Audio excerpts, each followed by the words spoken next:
There we go. So just saying hello, Joel Rosenman. So if you know the name at all, you know Woodstock. So he's one of the four principal people. And I know I got to say this at least once during the conversation. Here's the adult in the room. Here's a person that had all the common sense when a lot of things were going wrong. But thanks for joining me, Joel. It's good to see you. Nick, it's a pleasure.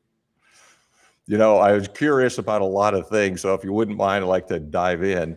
But it's really the background for the whole talk here with Joel is the fact that I'm writing a book with my colleague Paul about Chip Monk, who everyone is calling the voice of Woodstock. And it's really interesting because when I've talked to Chip, he says the least important thing I ever did in my professional career is the thing I'm most famous for. So there's a certain amount of irony in all of that because, of course, he had all kinds of qualifications in other places, but suddenly he becomes the voice of Woodstock. And I guess you know the story more than others because last minute, apparently, Michael said, "Oh, you're the MC." Is that correct?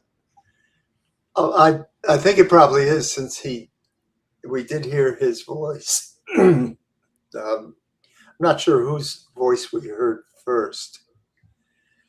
It might have been John Morris's, or it might have been uh, Chip's. They were both, as you probably know, if you listen to any of what went on at the festival, they alternated, and they were both uh, magnificent at the microphone, as if they had done it. Well, I think they just got to be themselves. If you knew, do you know Chip? By now, you must have met him and talked to him a lot. Yes, Yeah, and I don't know if you had the privilege of knowing John Morris. I did not know. Yeah, before he passed away last year, I think. Right. But he was probably, I don't know what you would call him, what part he played in the recipe. I guess he was the elegance in the festival because he was a supremely elegant person. Yes. You could hear his voice as well, slightly Oxonian, but great sense of humor and super intelligent. And like Chip, and he was the other half. We had great announcements from the stage because these guys were natural MCs. Yeah. I could do that sort of thing myself, and I know that you have to have something inside you that enjoys that position on stage. Sure. They obviously were born with it. And I was struck by the contrast because clearly I'm a little bit too young. I wasn't at Woodstock, but of course everybody's seen the film so many times. But I was been struck by the contrast between Chip's highly disciplined technical instincts and Woodstock's apparent chaos. And whatever you experienced with him, did you experience him as that calm person within the disorder? Yes.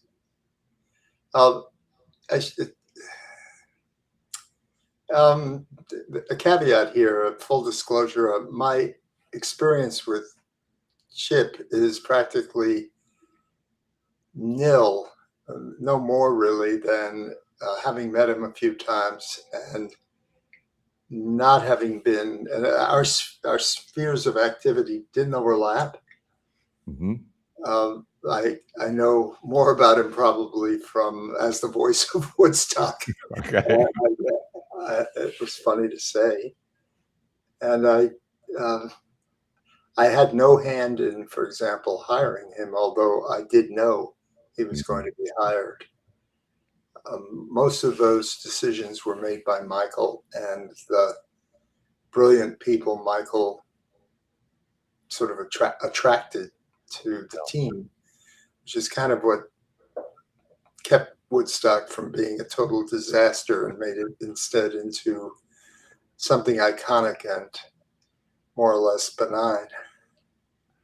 And so Chip was in that group, and that group was the operations group. Right. I didn't really become fully part of the operations group until things really went sideways that weekend. That direction began, that vector began to accelerate the week or two before the festival. Sure. So the more it did, the more involved I had to get. But during the early parts of the festival when the downtown office for Woodstock was doing a lot of the planning. I was mostly focused on whether we were going to run out of money before we opened.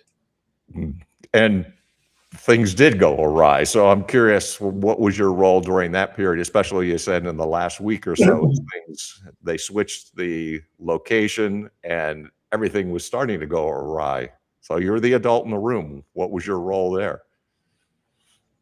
My role. Well, John and I had similar roles, John Roberts, and we were partners, and we, my role varied. Originally it was to listen to Michael Lang's proposal for a recording studio in Woodstock, New York, and to turn it around and suggest to him instead doing a concert.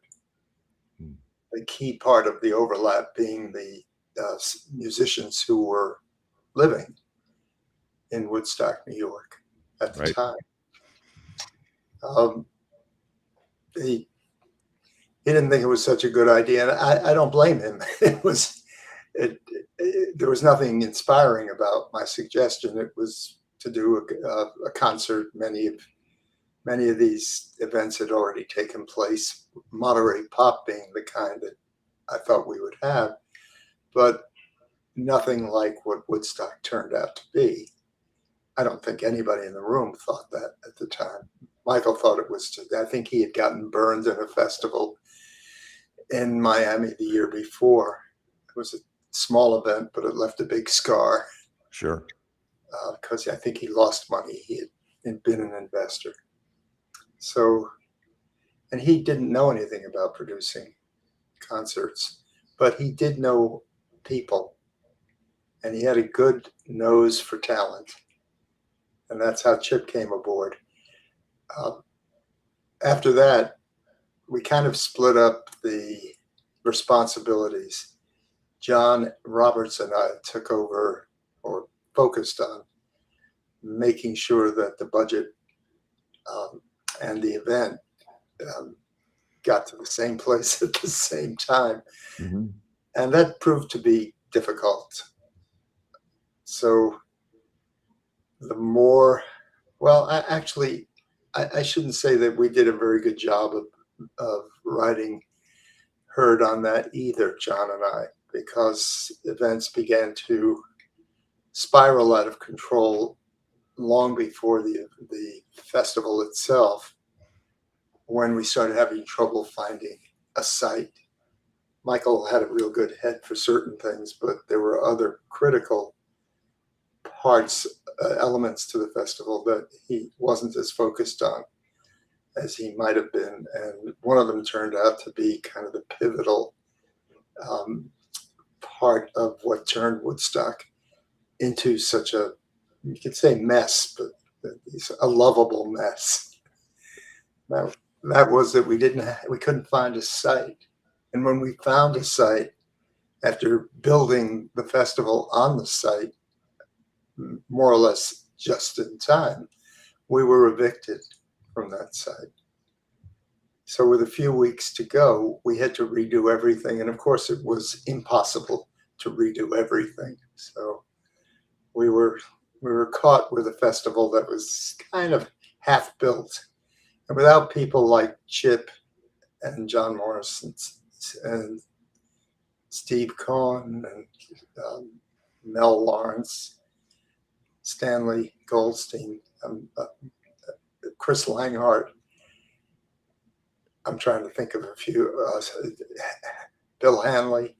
These were the heads of all the departments, and they formed a team of pretty much the world's experts in this type of production.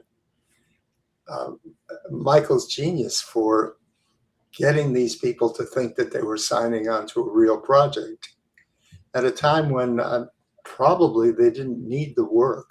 Well, you always need the work, but they certainly didn't need a disaster to sign on to. And that's what they almost had on their hands at the end. And conversely, the fact that they were there at the end is what kept it from turning into a disaster. So And Chip was a big part of that. The part I played was to focus more and more on how, and here this may not be useful for you, and there's no reason. Michael passed away. It's not, people who know Woodstock know it's not that much of a secret that Michael and I didn't see eye to eye on certain things.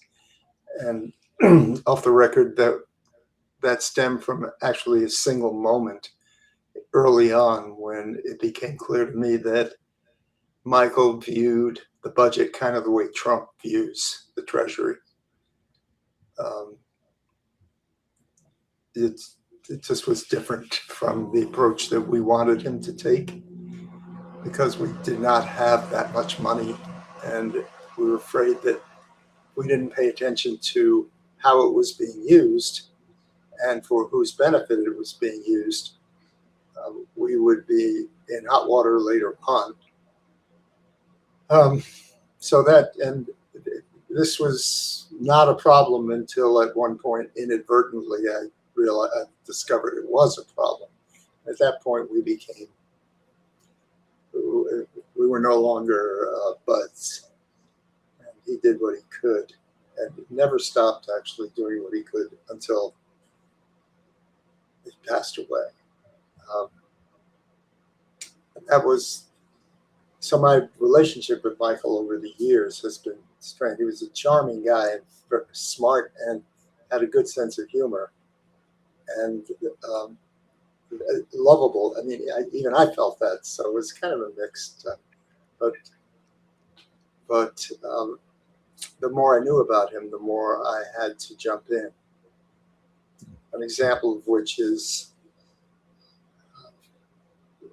during the week of the festival on Tuesday, I guess, before it was supposed to start, or Monday, I guess, I got up to the site and was looking for Michael because I needed some questions answered about some expenses that didn't make sense, even in light of the frenzy that was going on at the time. And I couldn't find him. He was not in his office. And there were, I don't know, 10 contractors, because we were building at a furious pace trying to reconstruct the festival. Probably, I don't know how long they've been standing there, but nobody was getting answers to questions they needed answered. I finally got in my car and roamed around. Actually, I followed Michael's secretary to where Michael actually was that day, and he was doing an on-site filming of Michael riding around on his horse and his motorcycle. Michael understood publicity and responsibility, taking responsibility and the credit for as much as he could. He, even for his geniuses, I used to call them the genius team, including Chip, of course, they got a lot less credit than they deserved. And part of that's because Michael did things like hire a film crew with our budget to film himself on a set, actually. I found him and dragged him back to the office. These people need answers. And I began to notice other things that would directly impact whether this was going to be a financial disaster or not. I didn't focus on what would have been a logistical disaster because I didn't have the chops to know what was important and what wasn't. I knew what was important, but I couldn't tell by looking at the number of portable toilets, for example, that there weren't going to be enough. I think we always, Michael always corrected me when I said we expected 30,000, and he would always say, yes, but we built for 50,000, so that we had a cushion. And I see from things he has written in his books sometimes that numbers all over the place. He knew that we were going to get hundreds of thousands. He, but he said lots of things like that. Depending on who he's talking to.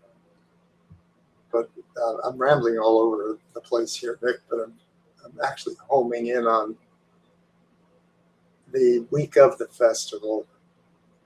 I noticed, because it was so relevant, that we didn't have any fences up, and we did not have any ticket booths up, and we did not have a stage that had been far enough along in terms of construction to fit into the definition of the word stage.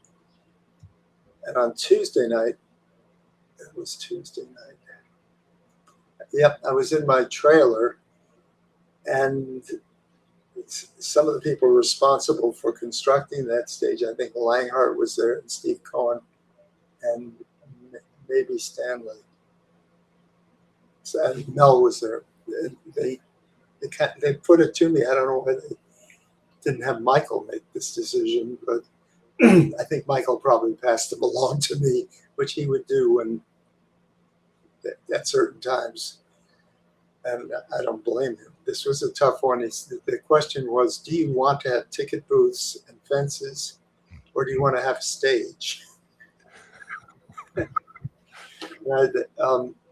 And it was a difficult question. I was responsible in our partnership, me, John Roberts, and me, for sort of bridging the world between music festivals and our finances. We were in the venture capital field at the time. And at the time, we were building a big recording studio in New York, which is why Michael came to see us in the first place. Yep. And it was somehow tacitly understood that I was more of the practical businessman, although I really had no particular claim to that in my history. But I was smart enough to know that if we didn't have fences and ticket booths, we were so far underwater by that time that ticket sales was at that moment our only hope to get out of the red and at least break even on this festival. Otherwise, in today's dollars, we were going to have lost at least a million. I'm sorry, in today's dollars, probably $5 to $10 million. It turned out we lost more than that because I finally figured that without a stage, we didn't have enough insurance to bring what I thought would be tens of thousands of people to this essentially cow pasture with no infrastructure, and have them sit in the field with nothing to do for 2 days. I just thought that was an invitation to mayhem. So on the other hand, it was sure bankruptcy not to have ticket booths. And I thought I'd better talk to John, but they left. I said, I want to think it over. I got in touch with John. We talked it over.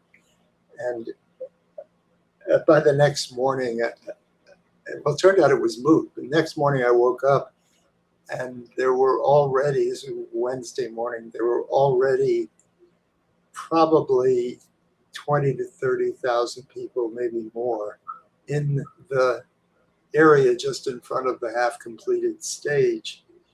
They had arrived early just to get good, what you would call good seats, if there was such a thing as seats on this cow pasture.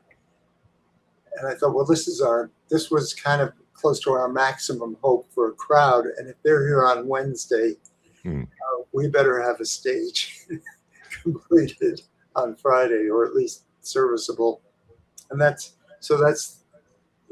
decision involved all areas of festival operation, but it was mostly mine because of the tilt toward the business outcome of it. I don't know if I'd said, let's put the booths up and not worry about the stage. I'm not sure, but they might have just said, you can't do that. We just needed your rubber stamp. It's hard to tell. I was 25 years old at the time, 26, something like that. And these decisions should not have been made by somebody my age or Michael's age, or I don't know how old Chip was at the time. How old's Chip now? He's 87, almost 88, I believe. So Oh, 87.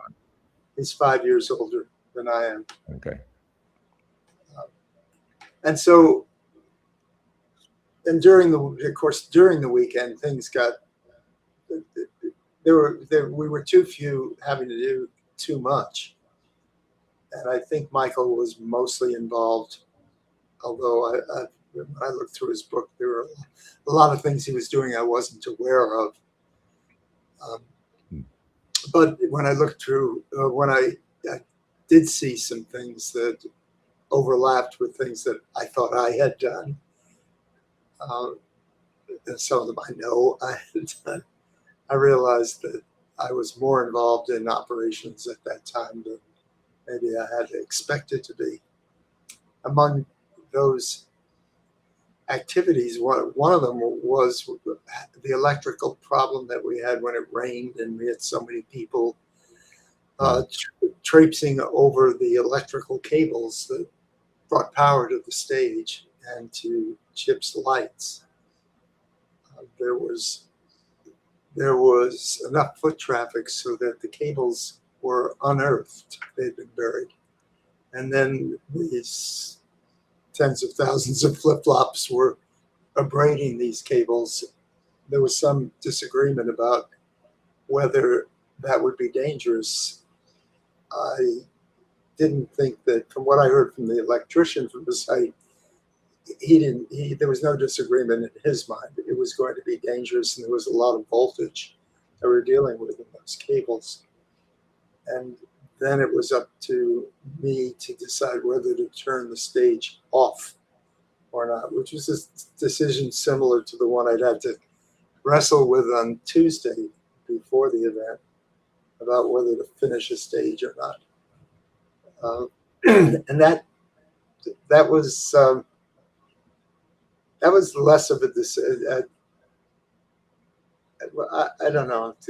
I don't remember what was going through my mind.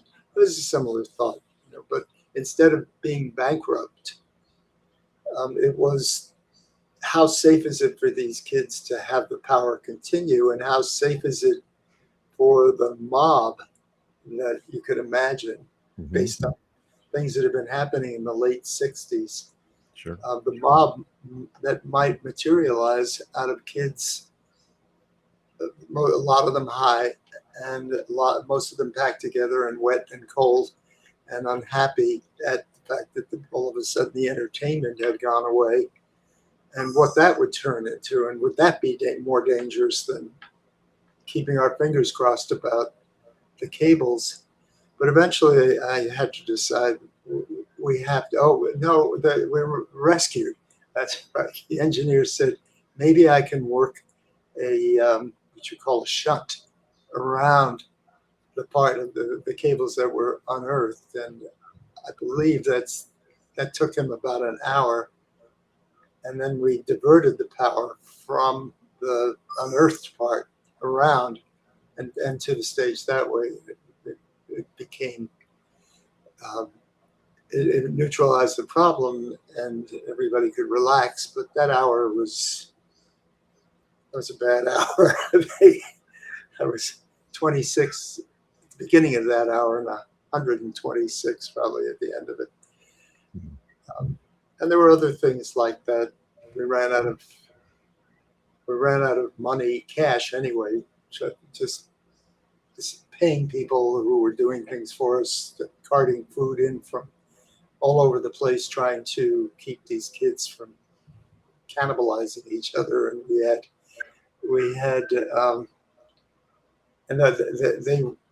to pay them in cash. But that actually resulted in another problem. Having run out of money by Saturday in terms of what we had on hand at the festival, it was supremely inconvenient to then have the managers of the Dead and the Who let me know that they weren't going to play unless they got paid cash, because they weren't stupid. They were looking around, and these guys, they were not taking their check. That's for sure. And that was another problem that I had to handle. Had to find the equivalent of a couple of $100,000 in today's money. Yeah. It required a combination of a banker who luckily found the money outside the time vault in his bank, and a helicopter and a few other things. Those were activities of mine. But for the most part, to go back to the topic sentence here, for the most part, I was separate from the festival and just handling brush fires or worse as they popped up. Mm-hmm. I think Michael and Artie, John Roberts was there doing the same with me. So when the governor called, or his office called to say they were mobilizing the National Guard, that was up to John and me to handle, while Michael and Artie were on stage, I think, doing something with the musicians. I don't know. I could come back to that if you want, Nick, but. Well, here's one of the things that's reaction of knowing of what happened and your insight, because firsthand, it seems like people kind of stepped up to the plate when you had disaster or near disaster looming. So if Chip was on stage and building, you were the one keeping things going as far as the operational side and the legal side and the money side. So whatever lack there was, other people were rising to the occasion, yourself and Chip and others, to kind of bolster what looked like it was a looming disaster. That's a good point. There were personalities, strong ones, in this group, and nobody ever abdicated from his position during the 6 months leading up to the festival, 7. And then the festival happened, and all of a sudden, everybody was in the same platoon, and everybody had everybody else's back. There were no personal differences for that time. Some person who thought the stage should have been this way, and there was never, this is what I told you would happen. There was none of that. Everybody pitched in, and actually, again, I can't say it enough, that the people like Chip, and there were a couple like him. He's obviously at top of most people's list. They were the ones who made Woodstock what it was. Mm-hmm. The rest of it otherwise just would have gone down as a stupid idea that went so south that it's regarded as one of the tragedies of rock and roll. Instead, people like Chip turned it into a beautiful event that means a lot to people, changed people's lives for the good, not for worse. And so, the question is, why did you succeed? Why did Chip succeed? What did Chip understand about the production that was looming disaster that the rest of the industry didn't understand? He must have done something right. I don't know. I wish I knew more about Chip's work. I spoke to him maybe 2 years ago. He called. I think he had a business project that he thought I might be interested in. I know 2 things about Chip. 3 actually. One is that he's a lighting expert. The second is that his voice and what came to him to say from the stage was, in my opinion, nothing short of brilliant. Not just because he had ideas that he came up with that were good to say, but also the way he said them. If the horses were starting to look a little wild-eyed out there in the crowd, He had a way of speaking and a way of expressing things, and the things he expressed that calmed them down and kept the vibe beatific, I guess you would say, rather than desperate and scared. That's and that's the second thing I know. And the third thing I know is that he he had this. He was self-possessed enough so that you could never imagine that he was upset about anything. He was one of those people who seems almost eerily calm about everything.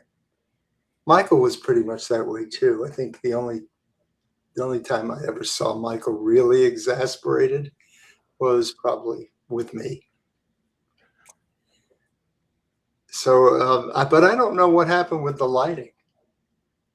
I um, I don't think I hear too much. I mean, you hear a lot about Bill Hanley's innovative sound design for Woodstock, but and I certainly think Woodstock was well lighted. I don't know because I never got out of the office with all the phones. I mean, I had phone. You know, you have a phone here and a phone here, and then I had a few on my desk ringing at the same time, and that's all I did for 72 hours. I slept every now and then, but not much. I think I when I was on my motorcycle going to get to bring the cash to the Dead and the Who. I had to make my way through the crowd to get to backstage to the managers. I think that's the only time I saw anything of the festival. It was nighttime, close to midnight, I think, and Janis Joplin was on stage wearing some shimmery blue thing, I think, and brilliantly lighted like a incandescent jewel. And so I can vouch for that lighting. That was really, and I was so happy with myself at that moment for having solved that problem. That it was a great moment. But that's my experience of the festival in terms of either from the stage, front of stage or backstage. That's all. The rest of it was buried under a mountain of ringing telephones. So you had less of a fun experience at Woodstock than a lot of people, it sounds like, because you were doing the business side and doing the official things that needed to get done. There was, yeah. I mean, I don't want to be the person who had the Grinch who hated Woodstock, and I certainly didn't hate it. There was no love or hate going on there. It was just getting it done. Yeah. You know, it was. I won't say it was like being in a war zone, because that just doesn't appreciate what a real war zone is like. But it was sort of the preoccupation with everything that was in front of you just left no room for me for sitting back and grooving, as they used to say, and you know, enjoying the beat. There was no time for that. So you were the guy that sort of missed Woodstock, even though you were there in the midst of it. You were there, but you weren't really there. Festival? What festival? At what festival? No, it's true. And I mean, I think from the moment I saw all those people on Wednesday morning, and I even as inexperienced as I was with the way concerts worked.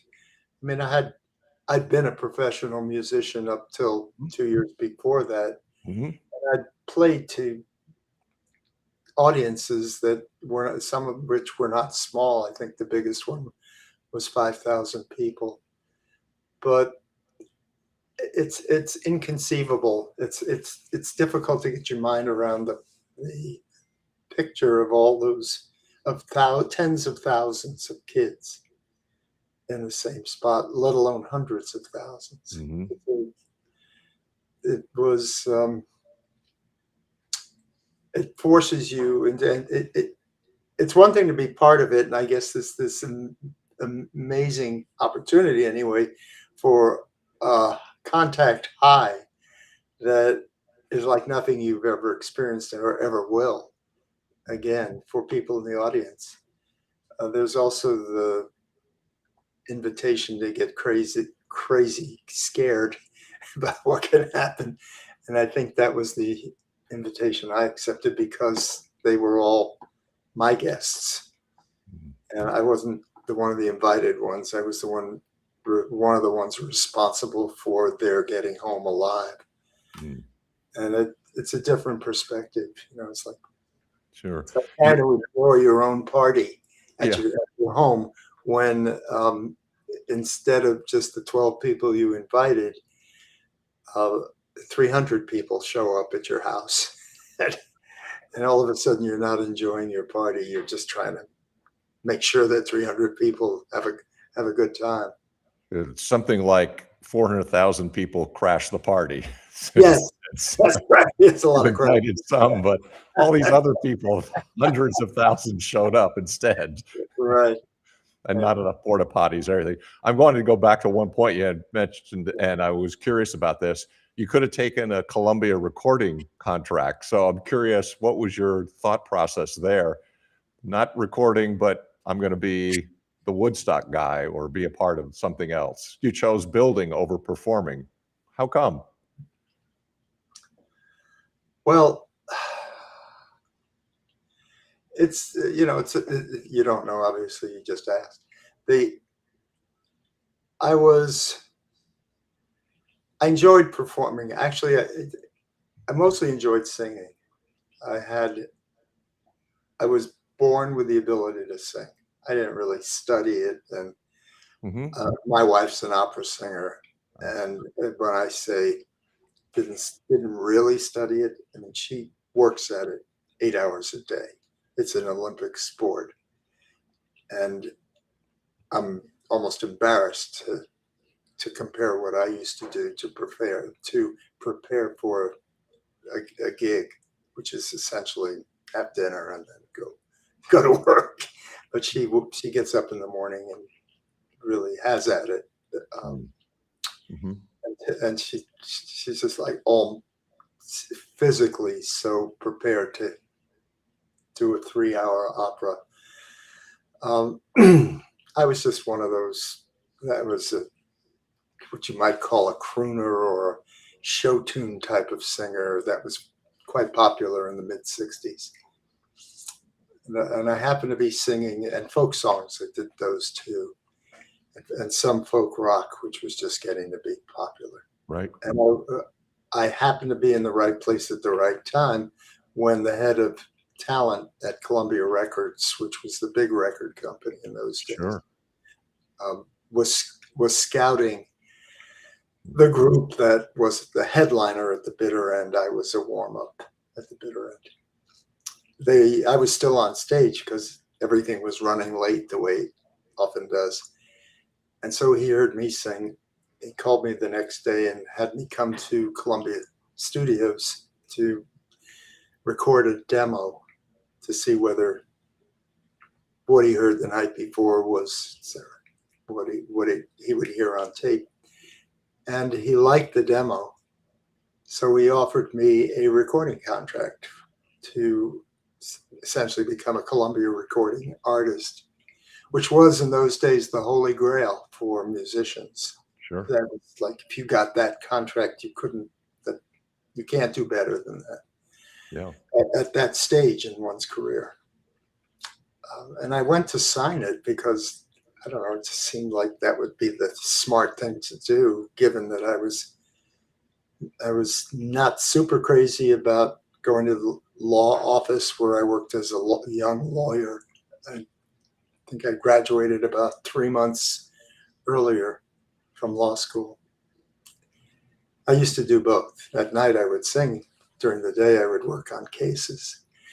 But before I could sign it, he said, "Don't sign it right now. Take it home, think about it, um, you, I always offer this contract to musicians and the who have few alternatives to doing this, and I'm happy to have them sign because I know this is a big step for them. He said, "You went to college, you went to law school." Um, he had gone to Yale also. He said he knew I went to Yale Law School. He Yeah. knew he was a Yale grad and knew what the education was like there. He said, "You have a lot of opportunities in life based on where you've been so far." He said, "You don't have to take this contract. And since it's sort of optional, maybe you should think about this option and really decide if you want to commit to it. You might not like the life. Why don't you go home and think about what a star in this field is what his life is like." He said, I don't know if you'll be one." He said, "I have the resources to put behind your career, and I hear I hear something in your voice I know I can sell. But if we do succeed along that line, maybe you want to be sure that the life of a successful singer is something you would be comfortable in." So I went home and I selected Frank Sinatra and looked at his life, his family life, his how his kids were, what whether they were happy, whether his marriage, in his case, marriages were like, Mm.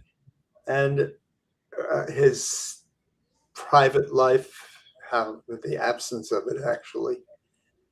And I thought after a while, I didn't want to do it. That, that wasn't what I really liked about that world was the physical sensation of singing. I liked how it felt to sing, what it made me think of, what it made me feel. It was entirely personal for me, Mm.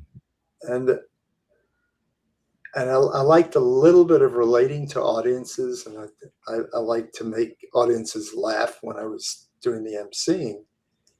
But when I was singing, it was really an internal sensation, as much as I could detect. Anyway, I guess there's always some back and forth with the audience when you're performing. I guess there is, based on what the musicians who went out on stage at Woodstock reported. That's it. The vibe coming back was nuclear powered. So I went in the next morning and said, I don't think I'm going to do it. I don't know how many people had turned down a Columbia contract and that John Hammond offered, but probably very few. But he was gracious about it. He said, I'm not surprised. I'm a little sad. He said, but truthfully, he said, I'd rather hear that now than a year from now, after we poured a lot of our efforts and um, other resources into your career, and then have you wake up one morning and say, "Yeah, it's not for me." And I went to the office after that, to my law office, and sat at my desk, having now, in a way, removed music from a possible career for myself. And at that moment, I couldn't sit at my desk. I just felt like something was that all. If this was all that was left, then I couldn't have that kind of a life either. So after lunch, I went in and told the senior partner I was quitting. And that afternoon, I went home um, to my apartment. I started the morning with two jobs, and I went home unemployed that afternoon. And that's, funnily enough, that's what led to the festival in a way, and very indirectly. I didn't say, well, I'm going to go home and produce a festival or come up with a festival idea. I actually came up with an idea for a TV sitcom about two guys who have a lot of money and are not that smart, and are obsessed with venture capital. Wanted to do deals. They get into a lot of hot water because they're not bright enough to know what's going to be a catastrophe and what isn't. It turned out that it was kind of prophetic in a way, not a little way. But this was 2 years before Woodstock. And eventually that led to the idea for the show and the search for plot material, the kind of nutty ventures that these guys would get into, led me to a venture that this was the recording studio in Manhattan that was a good venture. It was a good idea and turned out to be a big successful idea. I think we opened the year of Woodstock, the same year we opened the studio in Manhattan. And it ran for over a decade as the place to record in Manhattan.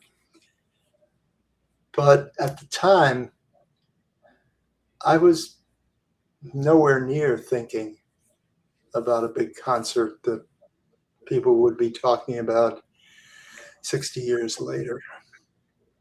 That came later. As I mentioned before, that came because we were building a recording studio. It almost sounds like a Seinfeld story. You came up with a show about nothing, but you came up with Woodstock result. Yeah, you hear that cliche about art imitating life or life imitating art. I can't remember. Maybe it's both. But this was certainly a case of that. Well, at some point, I realized that we had become the two guys, we meaning John Roberts, the day I quit my law job and started writing this series. John and I were sharing an apartment. He came back from his job as a stock brokerage firm. And he said, it's such a nice memory. He said, so what are you doing? And I said, I was typing away. I said, I'm writing a sitcom. And he said, oh, that sounds like fun. Can I do it with you? I said, yeah, sure. So he said, so we're both writing this thing. And we both got so absorbed in this project and trying to find crazy ventures. We just, everything else kind of went away. Pretty soon we were doing ventures. We did a lot of ventures after Woodstock, a lot of venture capital deals. It was fun. Yeah, it sounds like it's odd in a way that you have a connection with Chip in this way, because both of you were enabling performance rather than seeking the spotlight, because you're behind the scenes kind of guys. Yes. And I don't know about Chip. I don't know how modest he is about what he did and didn't do. I grew up being taught that you don't blow your own horn, essentially. It's some people know that you shouldn't. Some people know that if you don't, then you're not doing yourself any good. And then there are all different shades of that, depending where you are on that spectrum. I learned a little bit, and in show business, obviously, you have to blow your own horn, but I wasn't really a show business person. But I learned that you have to take some credit for things. And actually, Michael taught me that, because while you don't blow your own horn, it's I don't know, there's something that runs, it just rubs you the wrong way to hear somebody talk about something like Michael always disliked, as pivotal as he was in what Woodstock became. He always hated the idea that he didn't come up with the concept, that he came in with an idea for a recording studio and I turned him around into a concert. And he tried every possible way over the years after that to figure out how that wasn't what really happened, including just say that it didn't happen. Eventually, he came to terms with it enough to say we co-created it, which is actually pretty accurate, because what I was suggesting was not 500,000 kids in the cow pasture with not enough food, not enough shelter, and so forth, not enough portable toilets. But then it was a much grander scale. In fact, it's kind of, in a way, now that I think about it, the recording studio idea, the one that John and I built, came to me originally as a project, a proposal for a small studio, one room studio where you could do voiceovers and commercials and demos and things like that. And it was, I researched that field and found that there was a glut of those small recording studios in Manhattan, but there was room at the top of the industry for a fresh, state-of-the-art, new big facility, which was a project that the budget for which was 10 times the original proposal.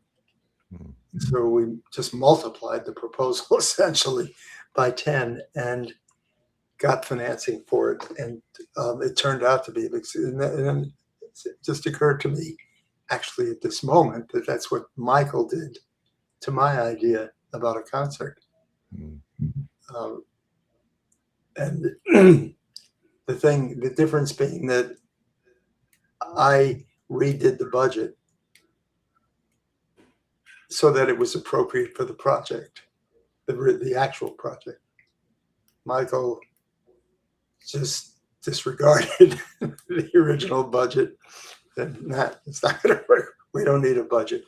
And we went forward from there. But if he hadn't done that, you and I wouldn't be talking, and right. Woodstock wouldn't be the icon it is. And it all contributed. But there are other things. I think Michael went out of his way to make sure that things that I did at the festival were recast as irrelevant, unnecessary, or done by him instead. And at first it bothered me. And then people in PR told me, it shouldn't just bother you. You should just assert. You should be out there asserting. By that time it was kind of a little late. And I got better at it, but not great at it. Enough so I feel like not totally passive about it. And I don't know how Chip fits into that mold. He never seemed to be arrogant to me, and he seemed honest, straightforward, and so forth. And Michael was not, and he was. It's very. When I think about it, he was very Trump-like. Not the horrible, morally, not morally. What's the right word? Not a degenerate like Trump. I'm sorry, you may be a MAGA fanatic, but I'm not. And that's off the record too, by the way. You never know what you're going to have to say. You are a year from now, or they do something bad to your kids. Mm-hmm. But Chip never seemed that way. He seemed like a real ethical guy. So you were talking here about modest. Am I modest? Yeah, I suppose. And Chip seems to downplay everything that he's done, which seems really odd, because he's the connection between so many festivals and so many events, and he's that person who's just a true professional. He was a lighting guy and said, I'm going to do a great job. And no matter how spectacular the shows were, he just said, it's just a job. I'm going to do the best I can. Yeah. Very modest about his work. Yeah. And I don't, and I can see where he would feel a little I don't know. I actually don't know. I mean, he can't be as good as Chip without being nimble, and to have the budget or the logistics or even just the physical um, foundation that you need to do lighting the way you had envisioned it, or that it had eventually been planned to be, or even that you wanted to do on the spur of the moment, but you just had to, if this is hypothetical, you had to slap them up there just to get lighting and make sure everything was lit. Uh,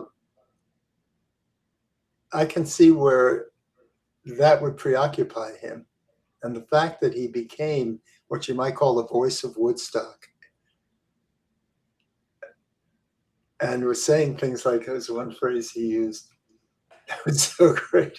Oh, I forget the color, but the brown acid is not specifically that good. The word specifically in that sentence is, to me, one of the most brilliant adjectives, if that's an adjective. Um, no, it's an adverb, right? What is it, Mick? Specifically is an adverb? Doesn't matter.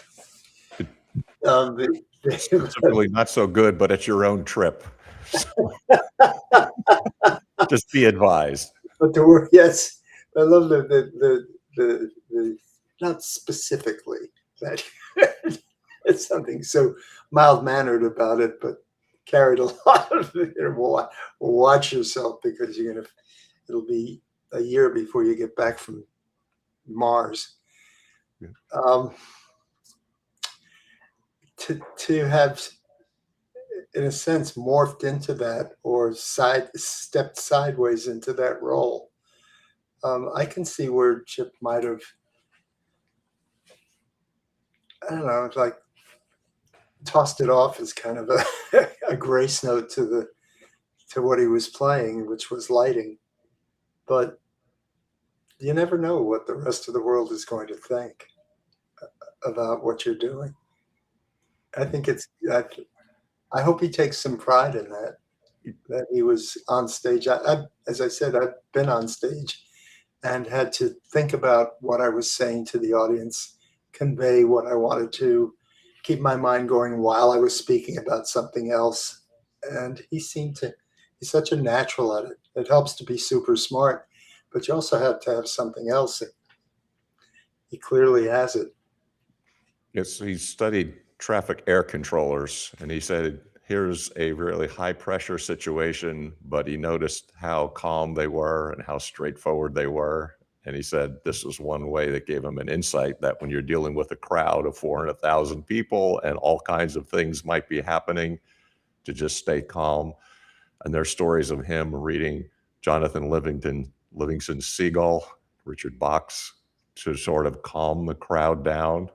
He had a When way. did he study ATC conversation? I mean, he didn't do that in preparation for the festival. No, but he seems to have thought about it somewhere because there are a couple incidents where he did actually do that. He tried it at Altamont, it didn't work, but he tried it at some other places as well. Oh, But okay. he was trying to calm people down because he realized and he could sense the crowd was getting restless.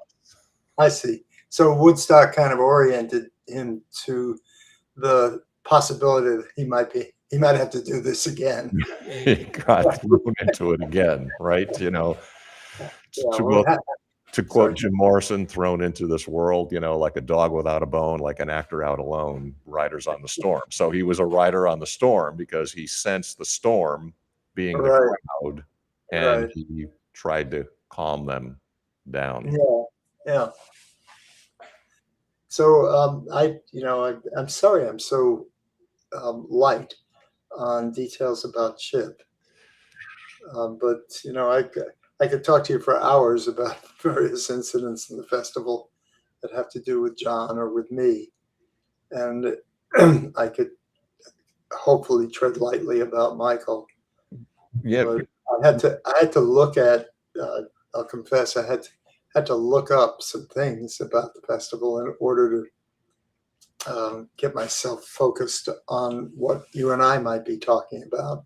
Well, I'm saying it's all golden because as my collaborator here, Paul Saunders, says, it's brushed with greatness. He's been on stage with some of the best of the British acts. And since you were there, it's one of those things. Yeah, brush with greatness. I mean, because eyewitness to Woodstock, even though you missed most of it, it's like it's a rare opportunity. I'm curious about another part of the Woodstock because Woodstock has become iconic in some ways. So I'm curious what your thoughts are on the Woodstock legacy. What do you feel has been preserved? What do you feel has been lost about Woodstock?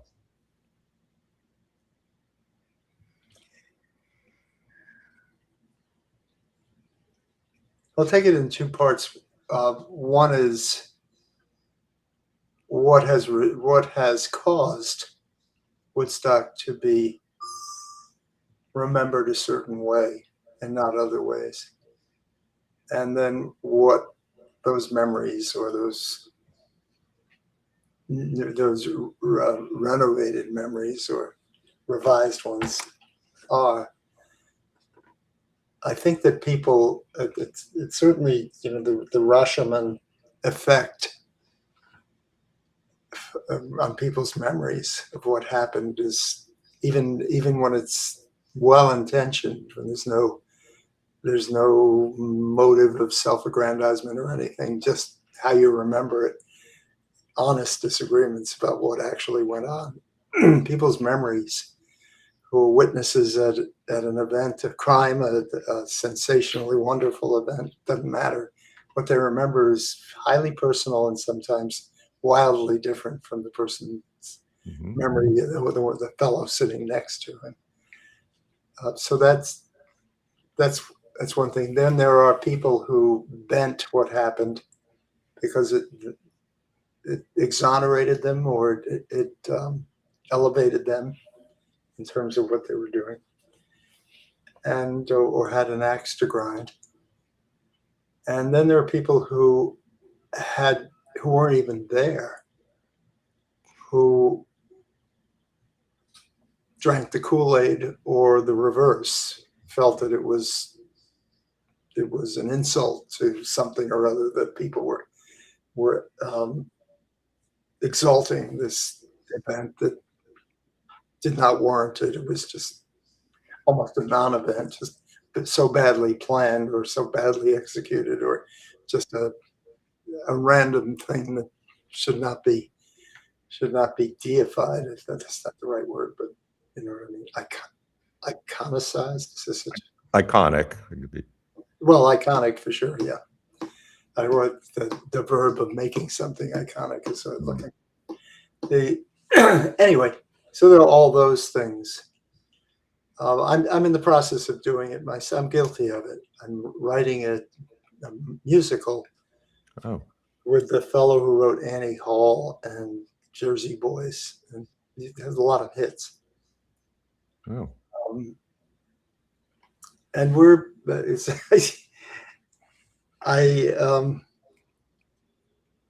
I came back with a scene at one point. He gave me.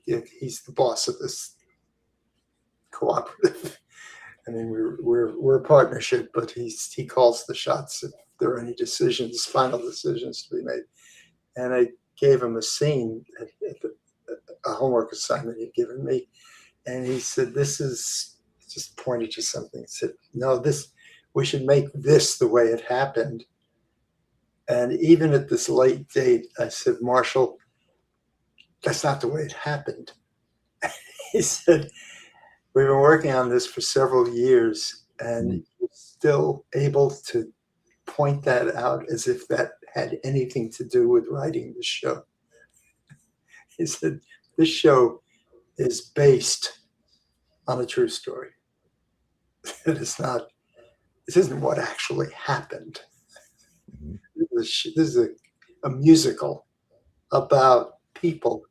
It's behind the scenes look at, because that's what I'm capable of focusing on. I mean, qualified to." He said, "It's your story, but it's it doesn't have to be true witness kind of true. Mhm. Mhm. And so, if you know that reference, um, Stranger in a Strange Land. Um, and I kept having to be reminded of that because the urge, like maybe from law school or something, but or maybe don't ever lie about anything. The three kids in our family were taught that. I never understood until very late in life that bending the truth at certain points is important to motivate people to do this, do that. Never got the hang of it. And so I was not, I mean, it wasn't, I didn't go easily into that mode of kind of twisting something so that it made more sense in the scene and it was a more dramatic moment and it was funnier. Marshall's very funny. And, or was, he passed away a few months ago. Um, so that's another way that the record of the festival and possibly the um, ethos of it gets transformed. You add it all up, and word of mouth especially helpful here because this, story and song, you get generation to generation, and these stories get magnified or attacked because they become Woodstock became so much of an icon that it became a good target for somebody to make their bones attacking it. And that, that's the right word. De-iconicizing it, whatever that would be. Mm. Mystifying, maybe that. So there were a few of those. I think it usually happens around the anniversary of Woodstock, and like a major anniversary, like 5 years or 10 years. Somebody will do an op-ed kind of piece in the New Yorker about how people have it all wrong about Woodstock, and here's what it really was. People are glorifying something that doesn't deserve it, or as if the important thing were something other than how you feel about it, which is really the only important thing. So, and I think what people, from what I run into these days, people remember it based on their own environment, their own point of view, their own personal experience so far in life. If you're a kid and you're in music, which is kind of redundant, I guess. If you're a teenager, you're into music, and if you're into music from the production side of it, you perform or you love to work backstage or anything that has to do with show business and music or just show business, you know about Woodstock. Mm-hmm. And it's kind of and there it's gotten glorified a bit. Nobody knows about it from my point of view. That's a story that Marshall said is it's going to be very interesting for people to hear that. And my problem in that project is to not, some of the things I've said to you today, for example, I would not like that to be public. I would not like people to hear some of the negativity that I used to explain why this and that was the case.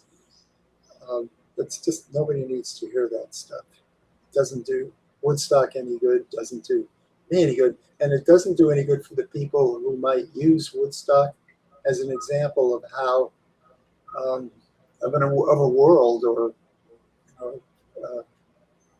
some kind of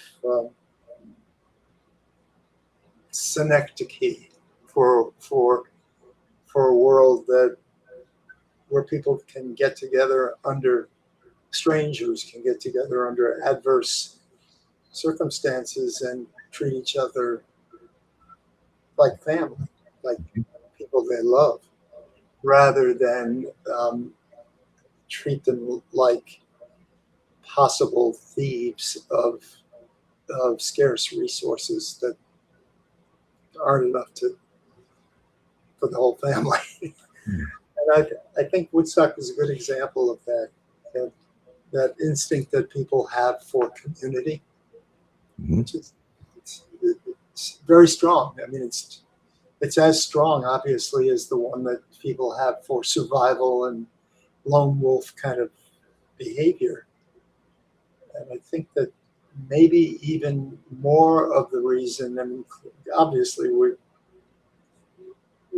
lethal and successful animals because of the ability we have to, because of the lone wolf abilities we have. But I think we dominate the planet because of our instinct for community and support of others around us.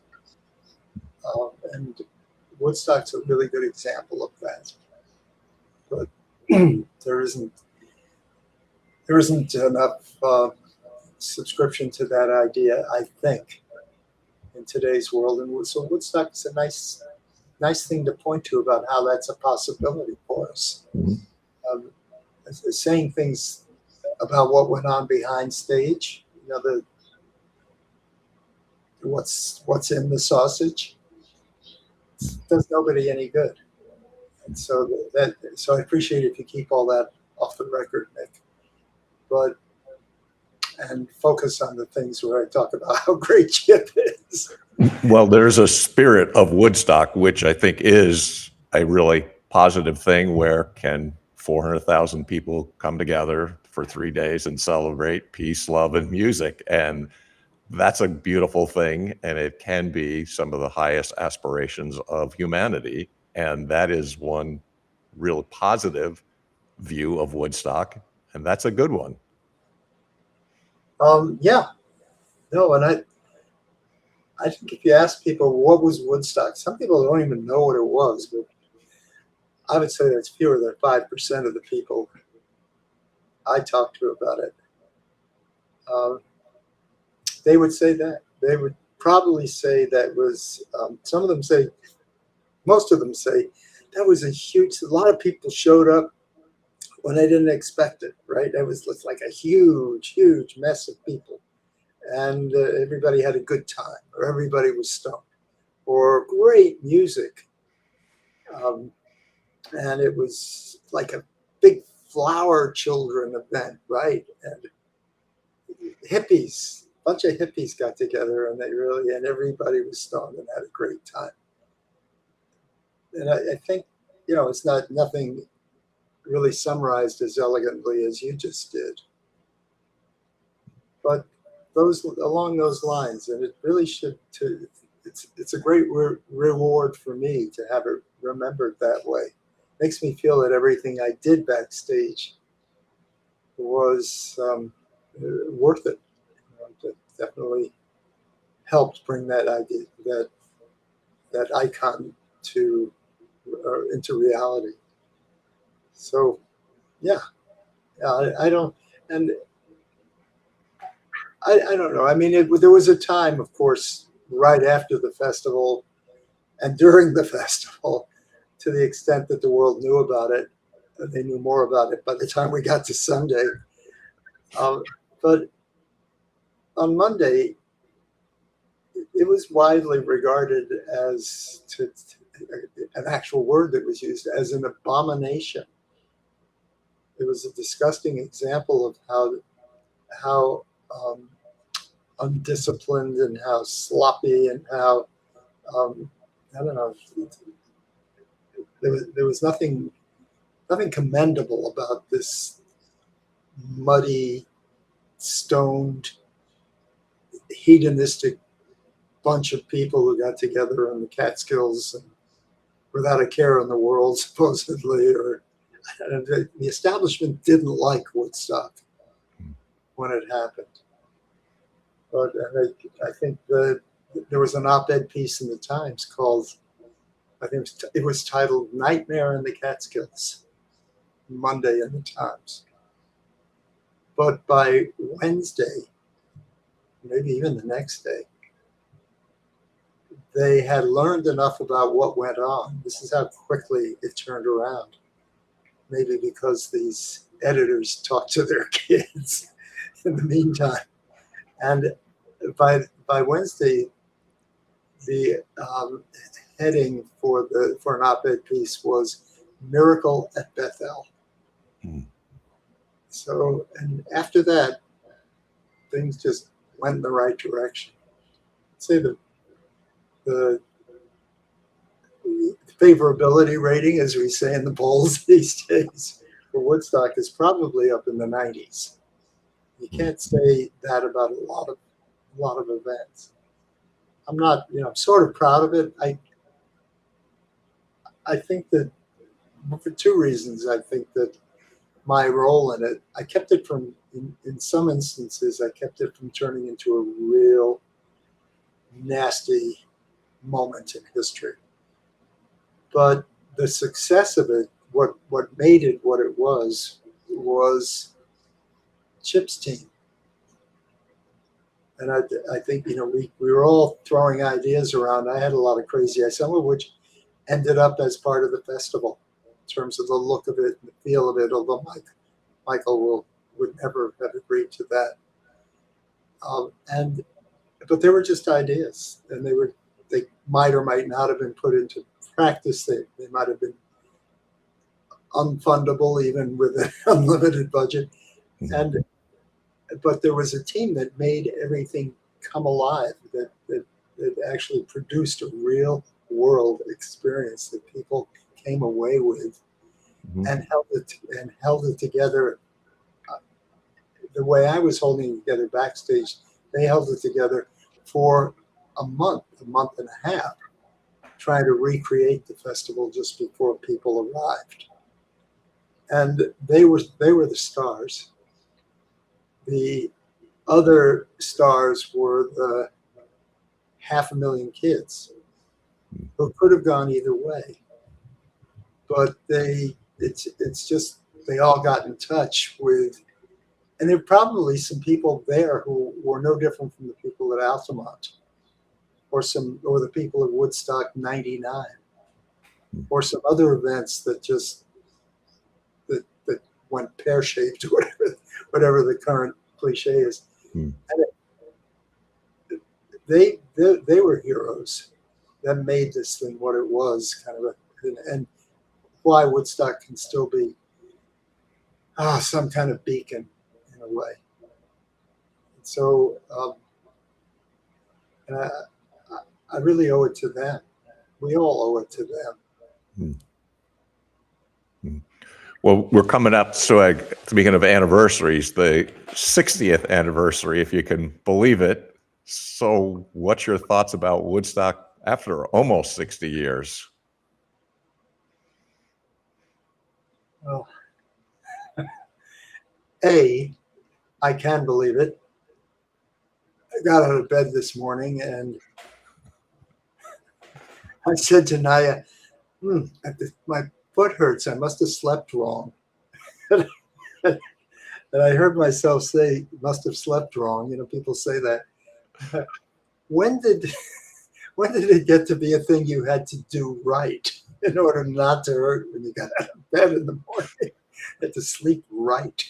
What does that mean even? I'm just old. And so, yeah, I can believe it's the 60th anniversary. Well, in a while anyway. What is it? 3 years. And most of my thoughts, I have to say, Nick, are focused on this script. Oh. 95% finished, fortunately.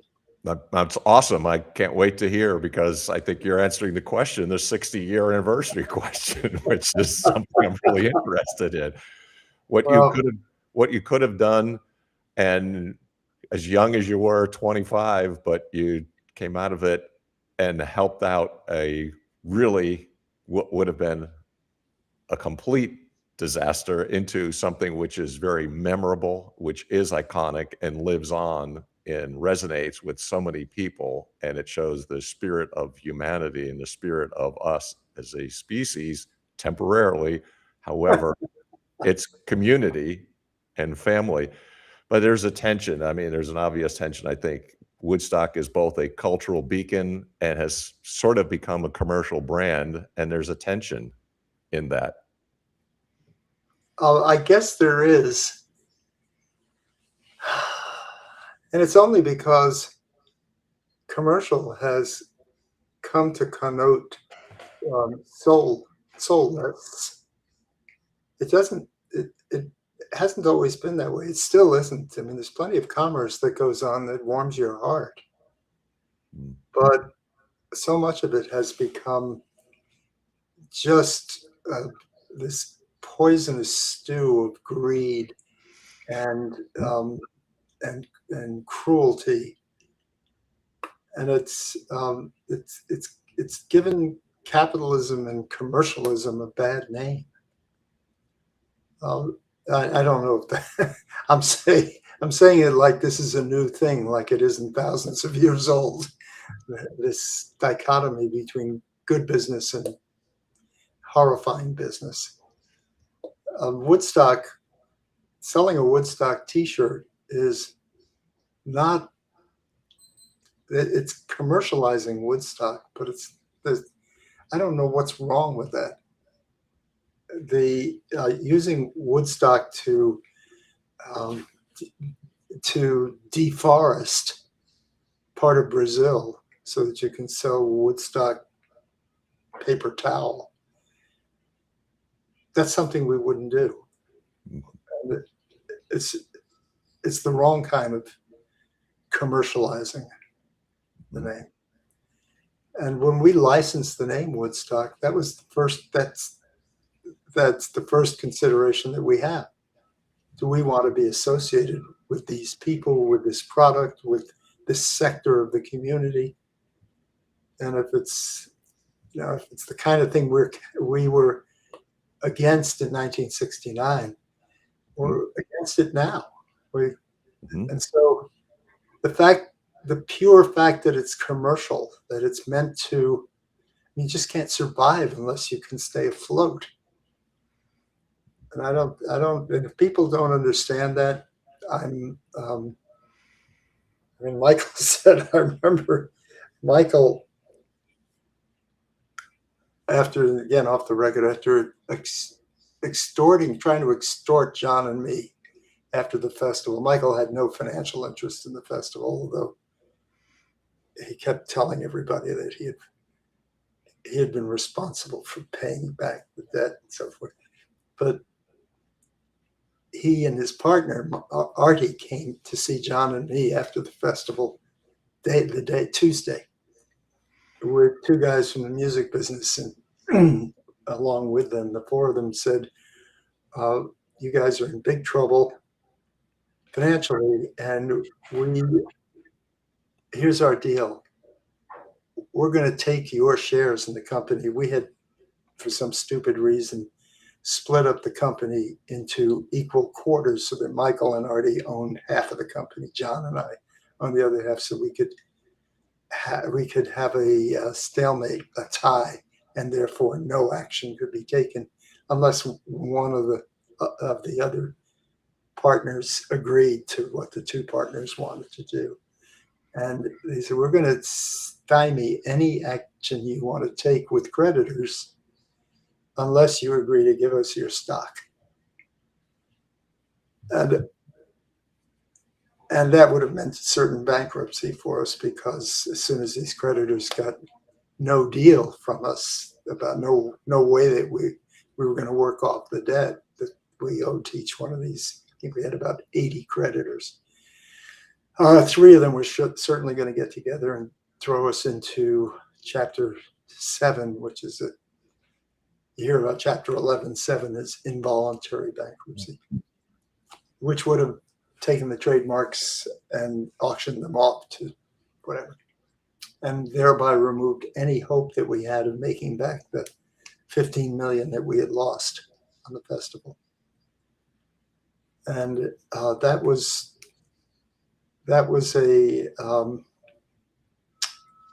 there's a reason I started talking about that.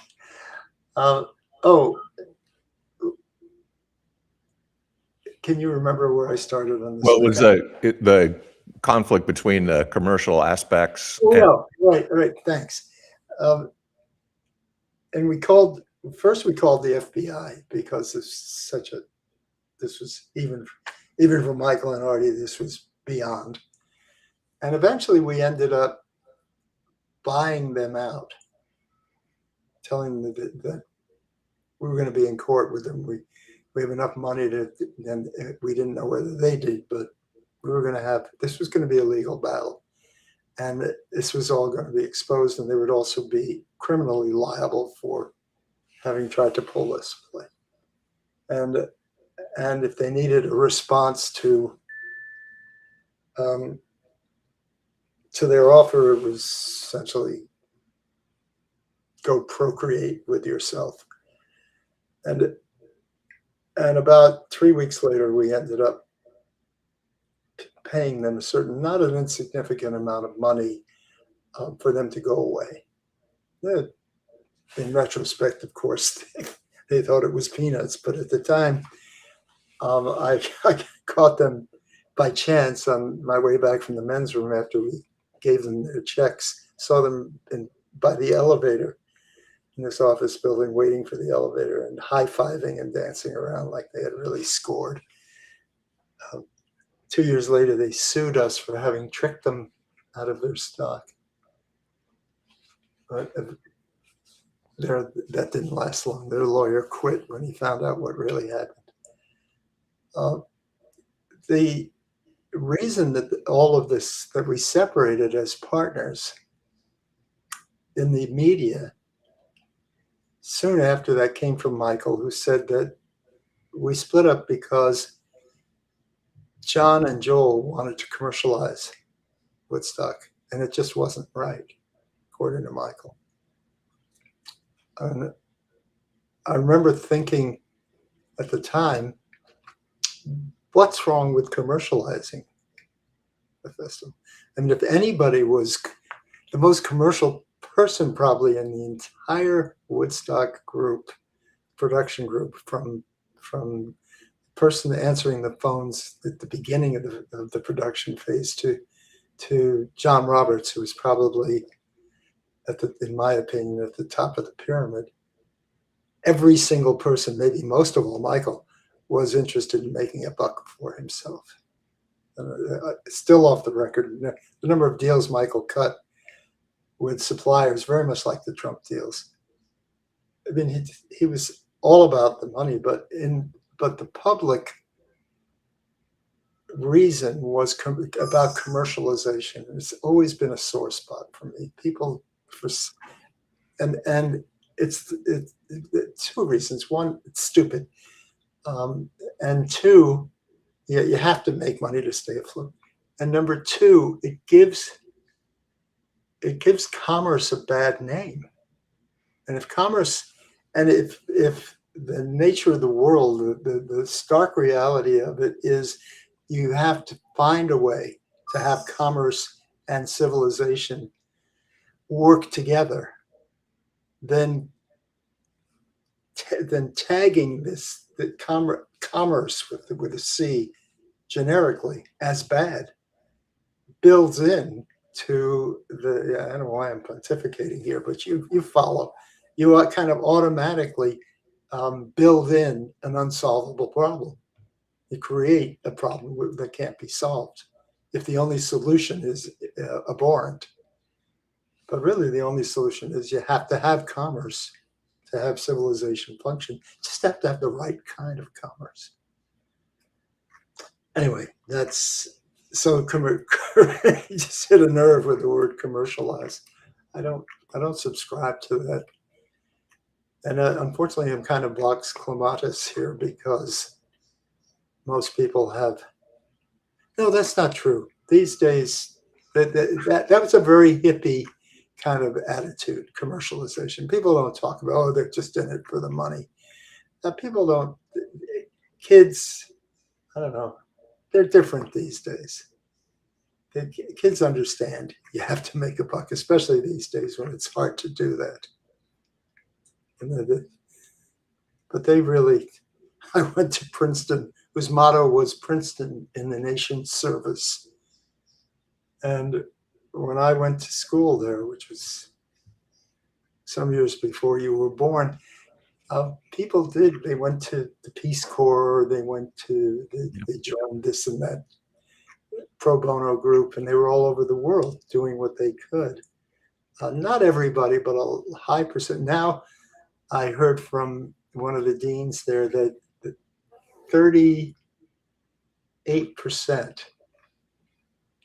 of the graduating class goes into finance and become hedge fund operators and things like this. You know, arguably, it's difficult to find out what they're contributing to the welfare of society, to the progress of humanity, but they are making a huge amount of money, and that's what Princeton in the nation's service has become in this modern world. And I think, not that graduates from Princeton are kids, but they're not far from kids. Everybody wants to make money these days, but not everybody because they're greedy. A lot of people just need it to survive. I'm talking about something that has nothing to do with Chipmunk. Well, What I was going to say that there's a model that my colleague Paul has come up with, and it's to the fans and the musicians to make a direct contact. So it's an idea called true fans. So person goes to a gig and they can pay the artist at the gig, and you're connecting an immediate payment right where the person is enjoying the music, and they goes directly to the artist. So after having extractive economics for a long time and a lot of bad characters in the music business, it's as a way of having a model which connects the fans directly to the artist. Artist performs, fan donates at the gig. And there's a way of doing it because the technology is available through the app, through their phones. And it's really what we hope is in some ways is in the spirit of Woodstock, because where does the fan most appreciate the artist? But when they're listening, right at the gig. That's a cool idea. Who pays for the production?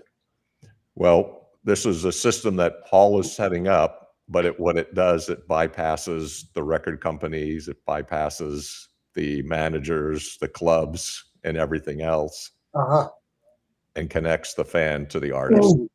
So So then the artist would pay the club for the venue? yeah, so there's a certain amount of extraction there, but it really minimizes it, because what it doesn't force the fan to do is to leave the venue, go to the record store, buy the product that's been produced by a record company, and it bypasses that system. So some of those artists obviously will be more well-known and make some money, because there's the connection between you have to make money if you would like to be an artist at some point, but rather than it going to people who are ripping them off, it goes directly to the artists themselves as much as possible. So I think it's a really great idea.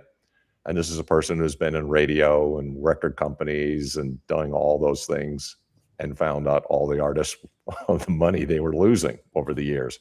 Because you make a valid point. You have to be able to figure out some way to be commercially successful to get your art and your music out to the public. But I would hope, Yeah, that's cool. It's when it's something disruptive like that. that's disruptive. When it's disruptive, it can be much more disruptive than you anticipate. It's because of the pile of unclaimed cash in that room down the hall. That I use that metaphor a lot when people talk about, well, we need to have free bus fares for, I don't know where you live, but in New York, the current mayor was campaigning on no fare bus and subway, and other things, and more affordable housing, and I could go on. A lot of these issues, and And people would say, yeah, well, and for that, what we need to do is have the police. We need to have a series of training periods where the police stop being police and they go away for 6 months, or they're off for 6 months. They get paid, but they have to go to these courses, and they become so. And and everybody is talking about what's needed as if there were a room down the hall. Right, in the room is a table, and on the table is this pile of cash that nobody is using, and and all you need is permission to go into the room, and that's what he's campaigning on. But nobody seems to get that every dollar that exists, including future dollars, that people can somehow scare up out of the pockets of lobbyists or whatever, is claimed. It's owned. If you want to use that money, you're going to have to get it out of the death grip of the person who's got it already. And people are, proverbially reluctant to let go of that money. And the same thing, these record companies, for example, Paul is going to have to deal with record companies who are used to making those profits and whose stock price is dependent on that, and whose financing dependent on the stock price is precariously dependent on that, and who will fight to survive because of that. So it doesn't mean that some ideas are so, I don't know what, naturally correct and powerful in and of themselves, like Uber or similar, that they overcome that resistance. But you have to be prepared for the death grip that people have on the money that you're hoping will go into the pockets of the artist. But I love that kind of thinking. It's great. Yeah, you can do it these days. It's out of the box, but there's a couple of things, of course, that are obvious. There is no free lunch, which is kind of what you're saying. It's got to come from somewhere. And what people don't understand about economics is that it's the dismal science. It's the study of not having enough rather than an abundance of stuff. So there's a limited amount. You've got to make decisions on where it's going to go, but it does have to come from somewhere. You can't rob Peter to pay Paul. So ordinarily, it's backs of the people who are working and productive. You're taking from them and giving it to the non-productive. It's just at some point, that system is going to collapse. It cannot work. It's never worked anywhere. Yeah. I mean, right now, I guess so. We've gotten to the point now, and we're both philosophizing, but I don't see how it can sustain itself. I mean, even if people have enough to eat, the media is such that, well, I don't know. It's moot because they don't have enough to eat. So we're at that point where, let them eat pate or whatever the current version is. Let them eat Wagyu. It's just not going to. It's not going to work. There are too many guns in the United States. Mm-hmm. If we kind of wrap up, because there's been an incredible amount of your time, and I really appreciate it.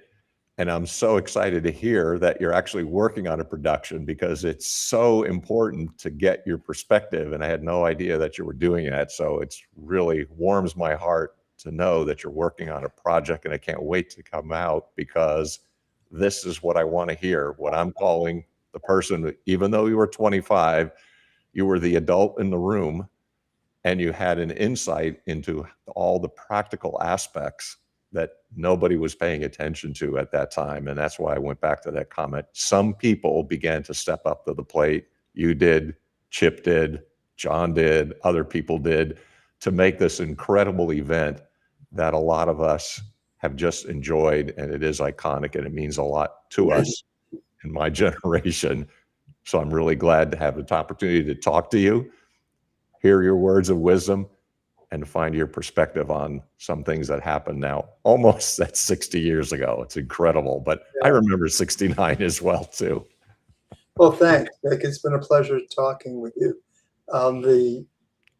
If you have other questions, you might, although I don't know why you would, but whatever. I'm around. You know how to get in touch with me.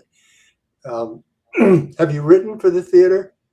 Not to the theater. I did write a screenplay that's not been produced because I did some of writing myself, wrote a novel, based a screenplay based on the novel. I wrote a nonfiction book on, if you remember back in the day, Mott the Hoople, Ian Hunter. I wrote a book about him. And this chip project has been on my mind now for a couple of years. It's different.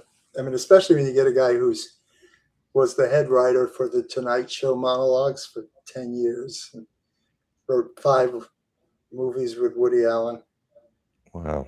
And some Broadway hits, and the guy really knows how to write. And I remember the first time I offered a funny line. Imagine how that was 5 years ago. He said, he listened to the line and he said, Rosenman, leave the jokes to me. All right, sorry, Marshall. But years later, I mean, I just went to school on the way he does it.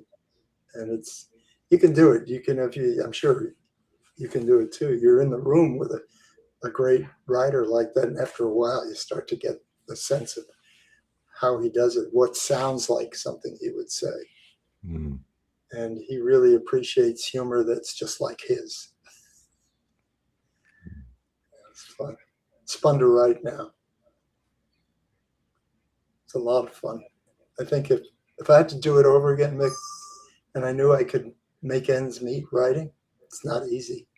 I don't have to tell you that. I would do that. Nothing is as much fun as that.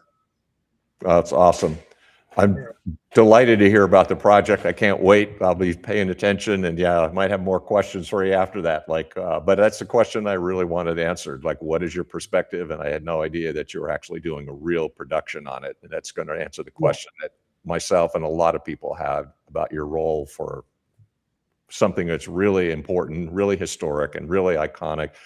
And it's just been a real pleasure meeting you and talking to you. I appreciate your time so much. Thanks, Mick. I just want to say this one thing. I don't know if I thoroughly answered your perspective question.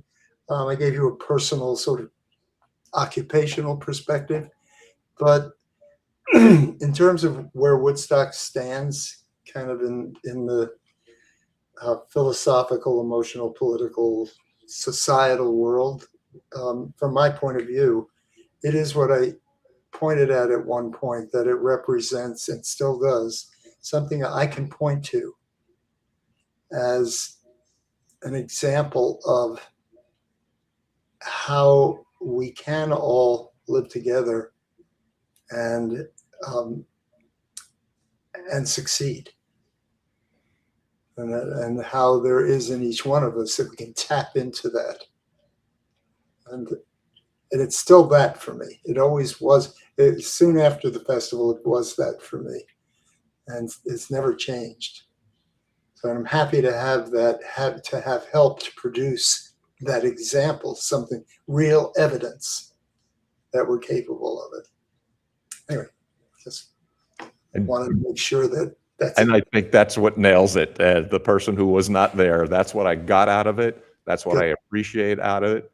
And since my training is as a historian, this is what I see. It's historically important because it is that one example of positive humanity.